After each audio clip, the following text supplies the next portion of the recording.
It's time now for Education Matters. It may not be snowing this week, but the winter weather is on its way, and some schools have already had a snow day this year. We're here today with Dr. Craig Douglas to talk about how superintendents make that call. Thanks for joining us. Good morning. Glad to be here. Good morning. All right, so a big topic here. I know a lot of students are wondering how this happens. So how does a superintendent have to call off school? What do they consider? Well, first, I don't claim to be an expert. I just was at it 23 years. So I've got a lot of war stories of good calls I made and some that I blew, to be honest with you.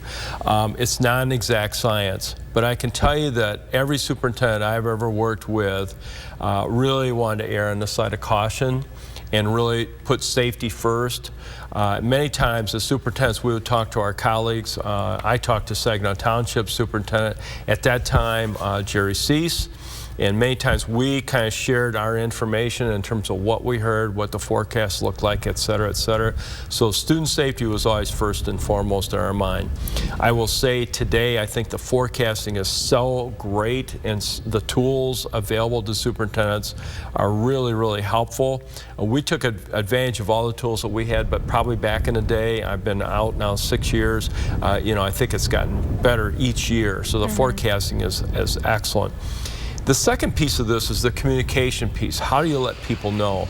And again, WNEM's been great as far as a communicator for superintendents in area schools.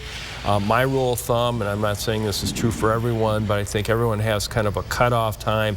I try to get information to you by 6 so that our families would know and could plan. Now you make avail of the scroll so that the information is continuous. That's fantastic. In addition to that, many schools will use either automated phone calls or texts, or they'll post on Facebook or various websites. So I would encourage parents to find out what tools particular schools like to use and favor.